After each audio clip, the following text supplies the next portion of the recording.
साथियों, आप सभी का इस प्लेटफॉर्म पर स्वागत है। यहाँ पर हम लोग आरओ एआरओ 2023 की प्रारंभिक परीक्षा के लिए प्रैक्टिस सेट या टेस्ट सीरीज लगा रहे हैं और इसी कड़ी में ध्येय आयुष कोचिंग संस्था के द्वारा कराए गए टेस्ट सीरीज में से एक पेपर को यहाँ पे सॉल्व कर रहे हैं और इस पेपर के शुरुआत के 70 क्वेश्चन को हम लोग कंप्लीट कर चुके हैं, जिसका वीडियो यदि आपने नहीं देखा है तो पहले पार्ट का वीडियो आपको डिस्क्रिप्शन बॉक्स में उसका लिंक दे दिया गया है, वहां जाकर के देख सकते हैं। और शेष बचे हुए 70 प्रश्नों को हम लोग इस वीडियो में पूरी व्याख्या के साथ कवर करेंगे। आगे बढ़ने से पहले आपसे अनुरोध है कि यदि आपको वीडियो पसंद आता है तो अधिक से अधिक लाइक करें और अधिक से अधिक इसको शेयर करें, जिससे अधिक से अधिक लोगों के पास ये वीडियो पहुंच सके। तो चलिए प्रारंभ करते हैं। 71 नंबर क्वेश्चन है कि निम्नलिखित कथनों में से कौन सा या से सत्य कथन है। तो दो कथन दिए गए हैं। पहला है केल्विन पैमाने पर जल का क्वथनांक 273 के होता है। ये कथन गलत है, क्योंकि देखिए यदि आप सेल्सियस पैमाने पर देखते हैं, सेल्सियस पैमाने पर जल का क्वथनांक कितना होता है, 100 डिग्री सेंटीग्रेड होता है। अब यदि इसको आप केल्विन पैमाने पर कन्वर्ट करना है तो आपको 273 इसमें ऐड करना पड़ेगा। 273 ऐड करेंगे तो क्या हो जाएगा, 373 के हो जाएगा। तो यहाँ पे 273 नहीं बल्कि 373 के होता, तब आपका सही होता है। इसलिए पहला कथन गलत हो गया। दूसरा, एल्कोहल का क्वथनांक जो होता है वो जल के क्वथनांक से कम होता है। ये सही है, क्योंकि एल्कोहल का क्वथनांक जो होता है 78 डिग्री सेंटीग्रेड होता है, जबकि जल का क्वथनांक जो है 100 डिग्री सेंटीग्रेड होता है। तो यहाँ पर आपका बी ऑप्शन जो है वो सही हो जाएगा। आगे बढ़ते हैं। हल्दी में किस प्रकार का वर्णक पाया जाता है। तो हल्दी में हल्दी में जैंथोफिल नामक वर्णक पाया जाता है, ठीक है। जबकि टमाटर में लाइकोपिन पाया जाता है और सेब में लाल रंग का कारण जो होता है वो एंथोसाइनिन होता है। जो टमाटर लाल होता है लाइकोपिन की वजह से और जो सेब लाल होता है वो एंथोसाइनिन की वजह से होता है। आगे बढ़ते हैं। निम्न में से कौन सा एक युग्म सही सुमेलित नहीं है मूल राशि और एसआई मात्रक में। ठीक है, तो देखिए पदार्थ की मात्रा मोल में मापते हैं, ज्योति तीव्रता की कैंडेला में मापते हैं, उष्मा गतिक ताप केल्विन में, जबकि द्रव्यमान को जो है मिलीग्राम में नहीं बल्कि इसका जो एसआई मात्रक है, एएसआई मात्रक, वो किलोग्राम है। इसलिए डी वाला सही नहीं है। आगे बढ़ते हैं। 74 नंबर क्वेश्चन देखते हैं। निम्नलिखित में से कौन सा एक युग्म सही सुमेलित नहीं है फल और उसके खाने योग्य भाग में। तो देखिए सेब का खाने योग्य भाग पुष्पासन होता है, सही है। काजू का बीज पत्र होता है, लीची का एरिल होता है, गेहूं का फल भित्ति नहीं होता है। गेहूं का खाने योग्य भाग भ्रूण पोष होता है, ठीक है, भ्रूण पोष होता है। तो ये इंडोस्पर्म, तो याद रखिएगा। तो यहां पर डी वाला सही नहीं है। आगे बढ़ते हैं। अगला दो सूचियां दी गई हैं प्रमुख शब्दावलियां और उनसे संबंधित उत्पाद के संबंध में, इन्हें हमें सुमेलित करना। तो देखिए मेरीकल्चर क्या होता है। मेरीकल्चर मानव उपभोग हेतु समुद्री जीवों का संवर्धन मेरीकल्चर कहलाता है, तो 1 से मिला दीजिए। मोरीकल्चर शहतूत की खेती होती है, 2 से मिलाइए। सिल्वीकल्चर वन संवर्धन होता है, तो 3 से मिला दीजिए। ओलीकल्चर जैतून का संरक्षण होता है, 4 से मिला दीजिए। तो 1 2 3 4 अर्थात ए ऑप्शन आपका सही हो जाएगा। आगे बढ़ते हैं। निम्नलिखित में से कौन सा विकल्प विषाणु जनित अर्थात वायरस से होने वाली बीमारियों के संबंध में सही है। तो इसमें आप ए ऑप्शन देखिए, मम्स, रेबीज, हर्पीज, ये तीन के तीनों जो हैं वायरस से होने वाली बीमारियां हैं, ठीक है। आगे बढ़ते हैं। निम्नलिखित में से किसका प्रयोग न्यूट्रॉन मंदकों के रूप में किया जाता है। तो देखिए इन चारों में से ये जो तीन है, भारी जल, ग्रेफाइट, बेरिलियम ऑक्साइड, इन तीनों का इस्तेमाल जो है वो न्यूट्रॉन मंदकों के रूप में किया जाता है। श्रृंखला अभिक्रिया या चेन रिएक्शन में विखंडन के पश्चात उत्पन्न होने वाले न्यूट्रॉनों की गति अत्यधिक होती है। इनकी गति को कम करने के लिए इन मंदकों का प्रयोग किया जाता है, भारी जल, ग्रेफाइट, बेरिलियम ऑक्साइड। तो यहाँ पे डी ऑप्शन हो जाएगा। आगे बढ़ते हैं। क्वेश्चन नंबर 78 देखते हैं। कथन कारण का प्रश्न है। कथन है कि कवक अपना भोजन स्वयं नहीं बना पाते हैं। ये सही है। कारण क्योंकि कवकों में पर्णहरित का अभाव होता है, ठीक है। कवक जो होते हैं, कवक हरित लवक रहित थैलोफाइट होते हैं और इनमें भोजन जो है ग्लाइकोजन के रूप में संचित रहता है और इनकी कोशिका भित्ति काइटिन की बनी होती है। तो यहाँ पे कारण, कथन और कारण दोनों सही और व्याख्या भी, इसलिए ए ऑप्शन हो जाएगा। आगे बढ़ते हैं। 79 नंबर क्वेश्चन पे देखते हैं। उत्तर प्रदेश नगर निकाय के संबंध में निम्नलिखित कथनों पर विचार करें। यहाँ पर 3 कथन दिए गए हैं, तो देखिए बताना है कौन सा सत्य कथन है। पहला, प्रदेश में 3 प्रकार के नगर निकायों का गठन किया गया है, सही है। दूसरा, मेयर का निर्वाचन प्रत्यक्ष रूप से जनता द्वारा किया जाता है, ये भी सही है।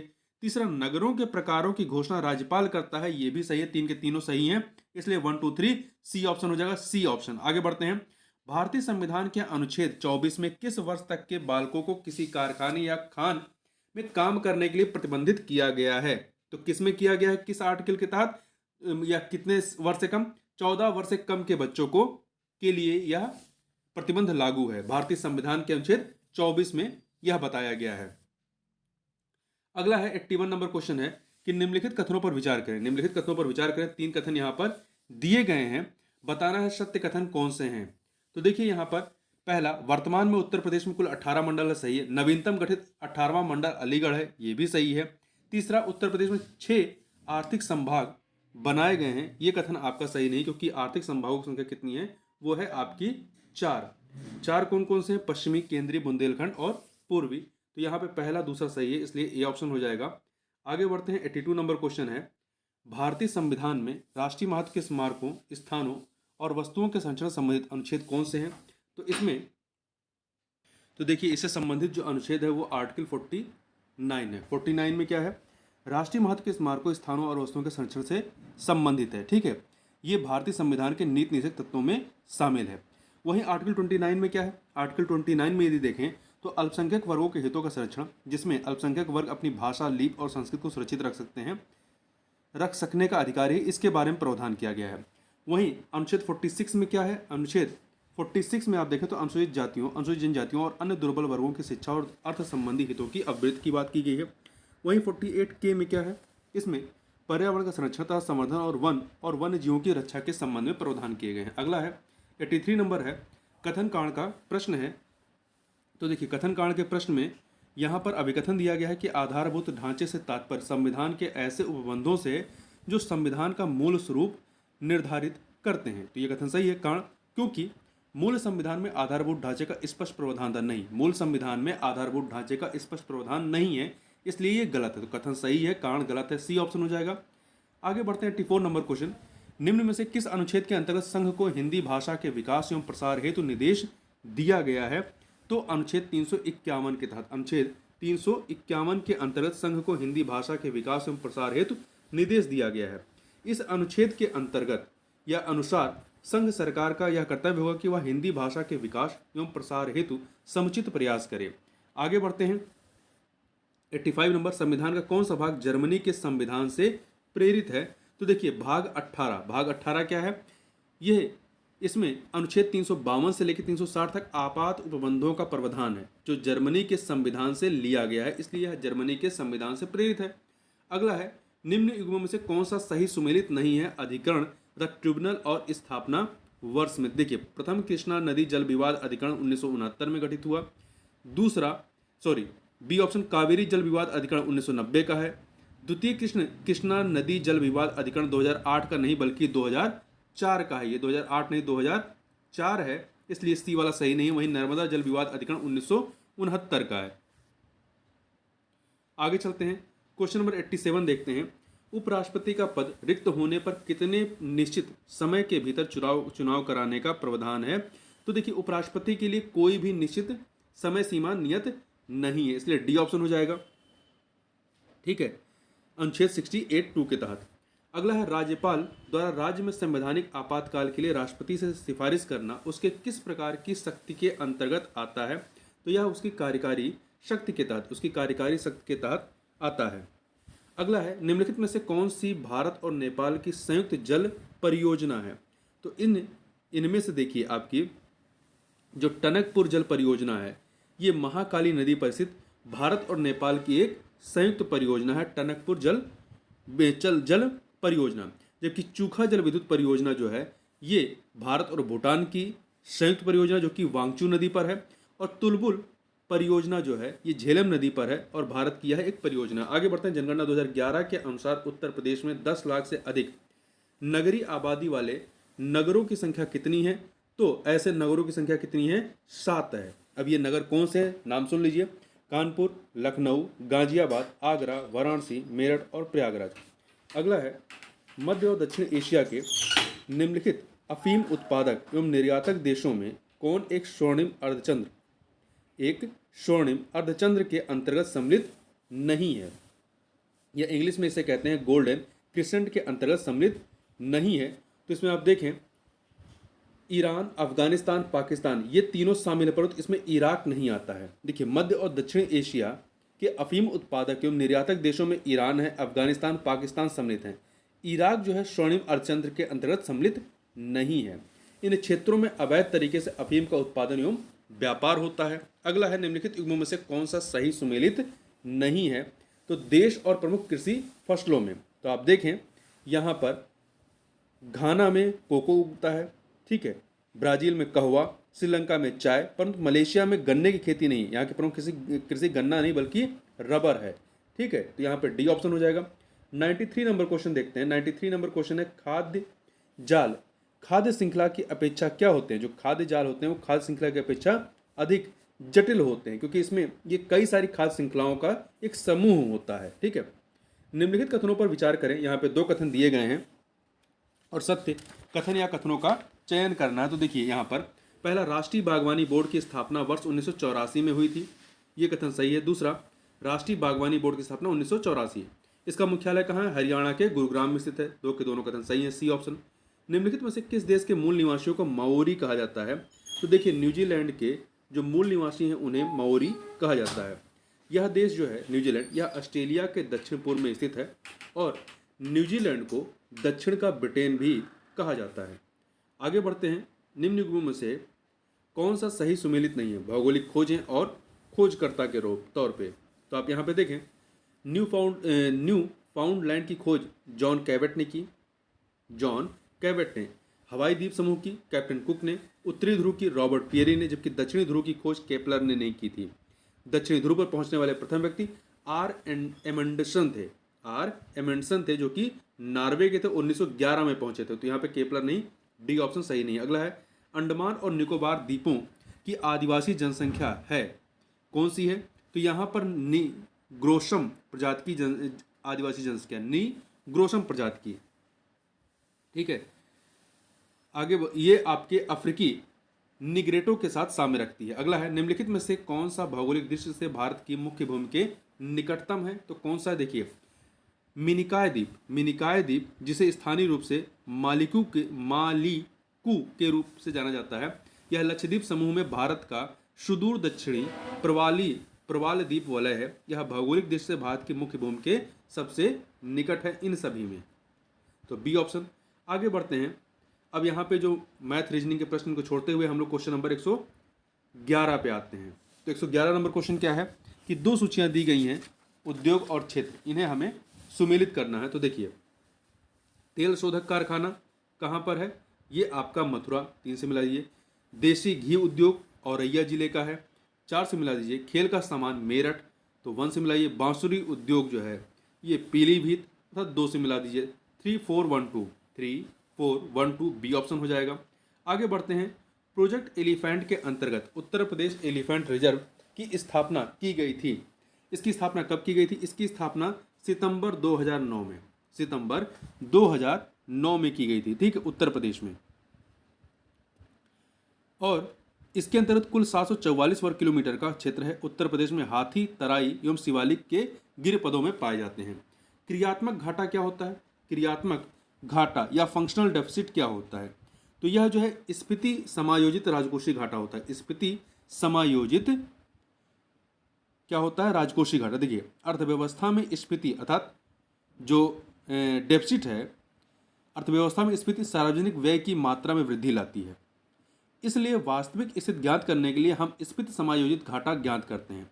स्फीति समायोजित राजकोषीय घाटा ही जो है वो क्रियात्मक घाटा होता है। क्रियात्मक घाटा जो फंक्शनल डेफिसिट होता है, इसको निकालने के लिए क्या करते हैं, सकल राजकोषीय घाटे से, जो सकल राजकोषीय घाटा या ग्रॉस फिस्कल डेफिसिट है, उसमें से स्फीतिक समायोजन या इन्फ्लेशन एडजस्टमेंट को माइनस कर देते हैं, तो आपका क्रियात्मक घाटा या फंक्शनल डेफिसिट आ जाता है।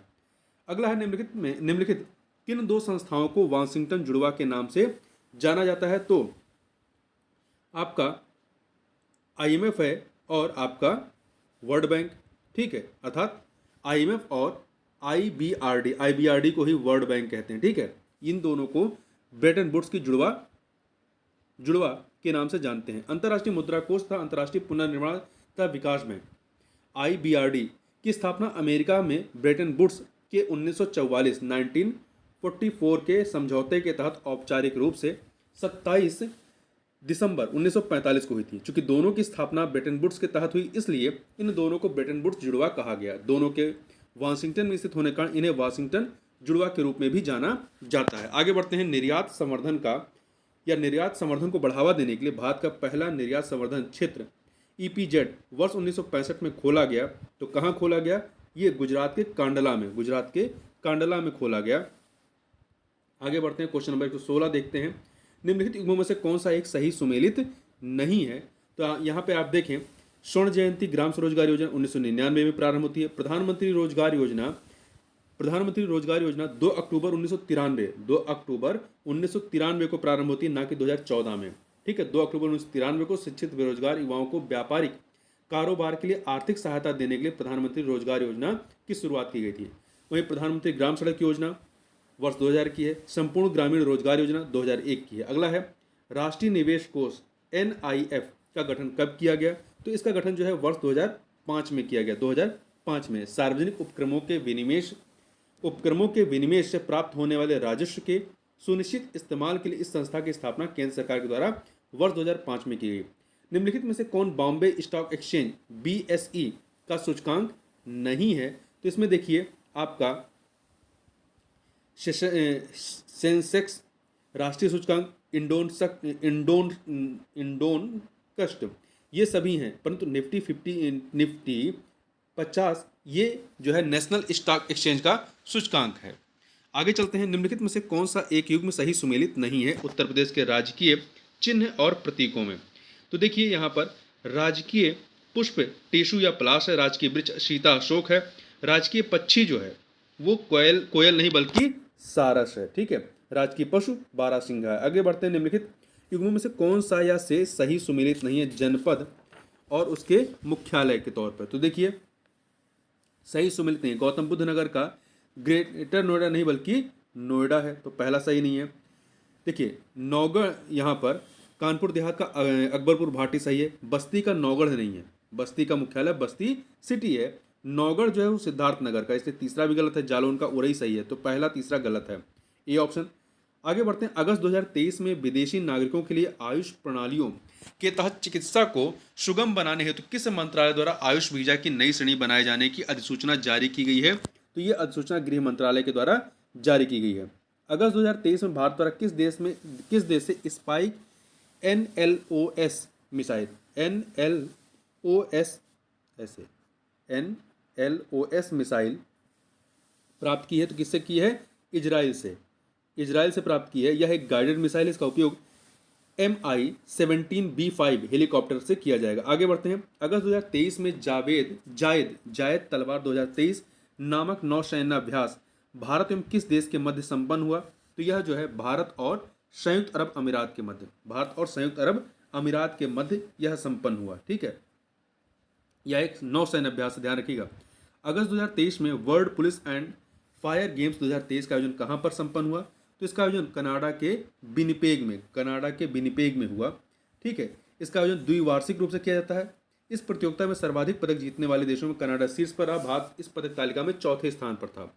अगस्त 2023 में Thuraya Hamid Al Hashimi BRICS New Development Bank में वैश्विक पद पर चुने जाने वाली पहली अरब महिला बनी है। वह किस देश की निवासी हैं?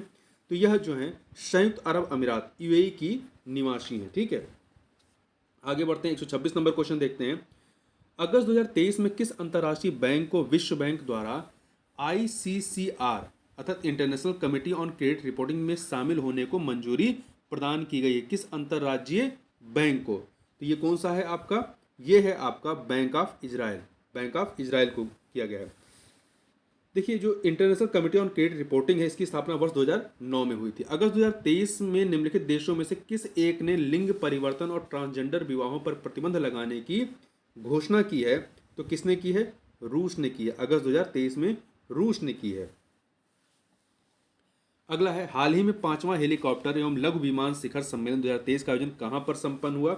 तो इसका आयोजन मध्य प्रदेश के खजुराहो में संपन्न हुआ।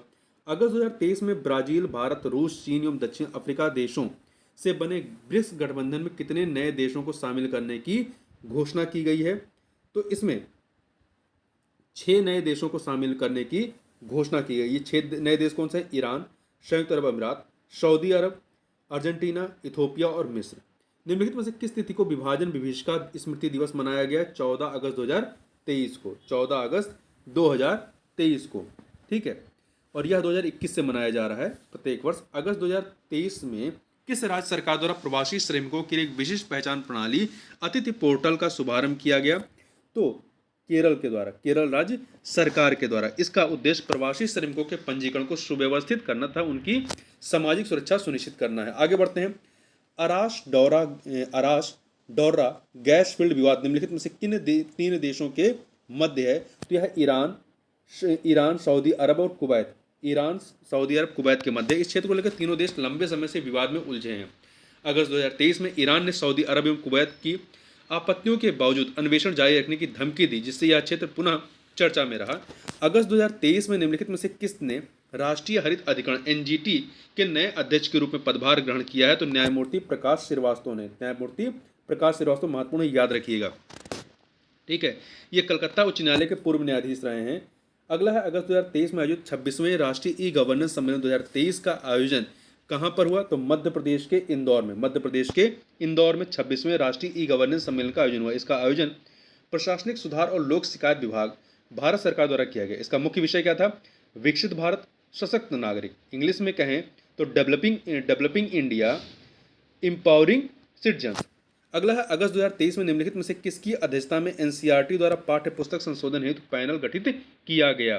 तो महेश चंद्र पंत की अध्यक्षता में एनसीईआरटी द्वारा पाठ्य पुस्तक संशोधन हेतु पैनल गठित किया गया। महेश चंद्र पंत। अगस्त 2023 में निम्नलिखित में से किस देश ने प्रथम कर्नाटक संस्कृत महोत्सव की मेजबानी की है? तो किस देश ने की है? श्रीलंका ने की है। श्रीलंका ने, ठीक है। श्रीलंका में पहली बार इस महोत्सव की मेजबानी की गई है। आगे बढ़ते हैं, 137 नंबर क्वेश्चन देखते हैं।